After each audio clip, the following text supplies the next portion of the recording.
Hello guys, আজ একটা নতুন ভিডিও তোমাদের সাথে শেয়ার করছি। আশা করছি তোমরা সবাই খুব ভালো আছো, আমিও বেশ ভালো আছি।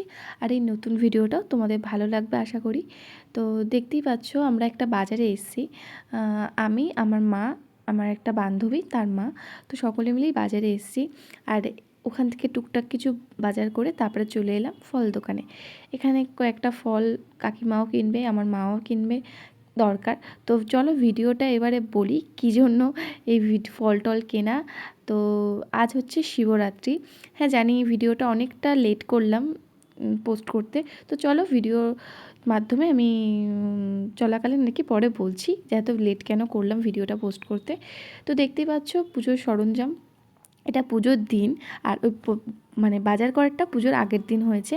এটা পুজোর দিন দেখতে পাচ্ছ নানান রকমের ফল মিষ্টি সব কিছু রয়েছে। তো আমরা মন্দিরে চলে এলাম রেডি হয়ে একদম।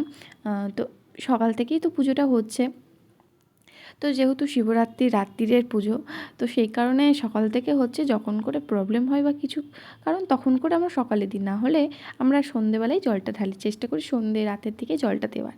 তো গত বছর বলতে তারও আগের বছর যখন আমি বাবার বাড়ি ছিলাম, তখন এরকম শিবরাত্রির দিন প্রচণ্ড ভিড় হয়েছিল।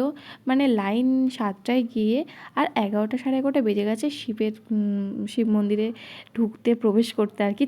আমরা ছিলাম একদম গেটের বাইরে। তো এবছরও সেম টাইমেই গেছিলাম, একটু তাড়াতাড়ি গেছিলাম যদিও 6টা নাগাদ।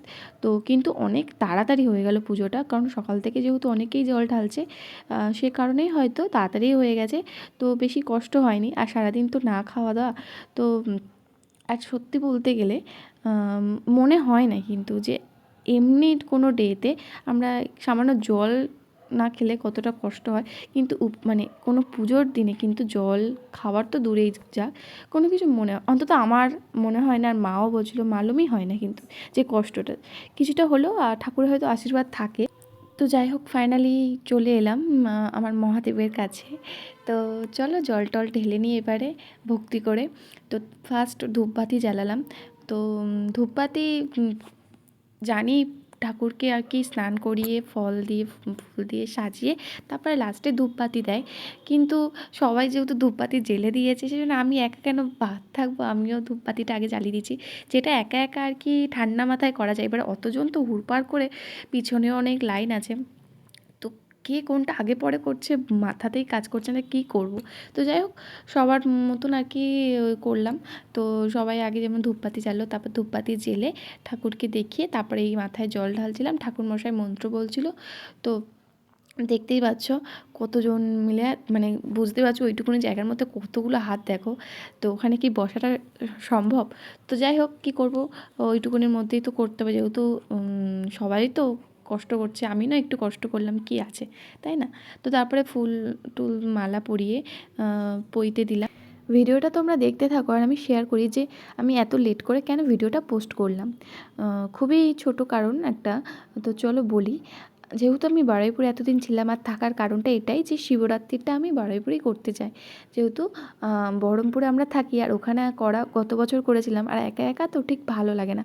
এই যে সকলে মিলে ভিড় হলেও হয়তো প্রবলেম হচ্ছে, কিন্তু এই সকলে মিলেটাই ভালো লাগে একসাথে। আর তারপরে হচ্ছে আমার মাও উপোস করে, আমার একটা বান্ধবী উপোস করে, তো একসাথে মিলে আগের দিন বাজারে যাওয়া, এই আজকে শিবরাত্রির দিনটা এই যে জল ঢালা একসাথে, ওর আগে জল ঢালা হয়ে গেছে, ও ঢালা হয়ে গেছে বলে আমার ভিডিওটা ধরে দিতে পেরেছে, নাহলে আর কে ধরে দেবে। যাই হোক এই একসাথে সব কিছু করা, এরপরে আমরা জল ঢেলে একটু খাওয়া দাওয়া করে আমরা একটা জায়গায় যাব। আর জায়গাটা দারুণ জায়গাটা, তো তোমাদেরকেও শেয়ার করবো, ভিডিওটা কন্টিনিউ দেখতে থাকো, কেউ স্কিপ করো না। তো চলো যেটা বলছিলাম, তো তারপরে শিবরাত্রি দুদিন আমি যেহেতু চলে যাব বহরমপুরে, শান্তনু আমাকে আনতে গেছিলো। তো এবারে মানে বারুইপুরে আনতে গেছিলো। এবারে লাগেজগুলো গুছোনো, অনেক দিন তো ছিলাম, সব ওলটপালট হয়ে গেছিলো। তো এই সব কিছুর মধ্যে খুবই ব্যস্ততা ছিলাম। তারপরে বহরমপুর এসেও একটা দিন আমি ঘরে একটু টাইম দিলাম, কারণ ঘরটা একদম ওলটপালট হয়েছিল, ও একা ছিল, আর অনেক দিন তো পরিষ্কার কিছু হয়নি। তো সেই কারণে এই আর কি কাজের মধ্যে আমি করে উঠতে পারিনি। তারপরে ভিডিওটা আমি এডিট করতে টাইম পেলাম, তো তারপরে এডিট করে তোমাদের সাথে আর কি শেয়ার করছি। তো দেখতেই পেলে পুজো দেওয়া কমপ্লিট। এবার এখান থেকে আমাদের একটু জল দিল, খেলাম, খেয়েই দেখতে পাচ্ছ বাড়িতে এসেছি। বাড়িতে সাবু মাখা, নানান রকম দিয়ে দই, সন্দেশ, নারকেল, দুধ, অনেক রকমের দিয়ে মানে সাবুটা জাস্ট দারুণ হয়েছিল, ওয়াও। তো তারপরে খেয়ে ফল টল খেয়ে তারপরে চলে এলাম এখানে। এখানে রাত ভোর আর কি প্রোগ্রাম হয় সারা রাত, যেহেতু এখানেও একটা মন্দির আছে, এখানে 4 প্রহরের জল ঢালা হয়। অনেকটা দূর বলে আমরা এখানে জল ঢালতে আসি না, আমরা বাড়ির কাছেই থাকি। তো এখানে প্রোগ্রাম হচ্ছিল, আর দেখতে পাচ্ছ গেটটা, এটাই বলছিলাম তোমাদের মানে দেখাবো বলে, যে ভিডিওটা তোমরা কেউ স্কিপ করো না।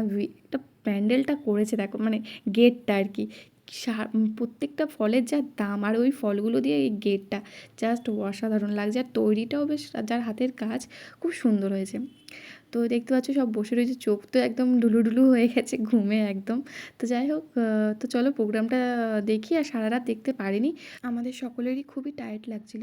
তারপর মন্দিরটা তোমাদের একটু ঘুরিয়ে দেখালাম। দেখতেই পাচ্ছ কত রকমের এখানে ঠাকুর, আর কি সুন্দর। এখানে স্মেলটা জাস্ট দারুণ লাগছিল, এই ধূপ ধুনো ফলের এত সুন্দর গন্ধটা লাগছিল না, মন ভরে যাবে পুরো। ভিডিওটা এতদিন পর পোস্ট করলাম, এডিট করলাম, ভয়েস ওভার দিলাম, এত কষ্ট করে ভিডিওটা, যাই হোক যেটুকুনি কষ্ট করি না মানে করলাম, কিন্তু সেরকম ভিউ হয় না। কি করব জানি না, কেন হয় না বুঝতে পারি না। তো ভিডিও করতে ভালো লাগে, করি, আর এরকমভাবেই করে যাব। আজকের ভিডিওটা এই পর্যন্তই। জয় বাবা ভোলানাথ, সবাইকে টাটা।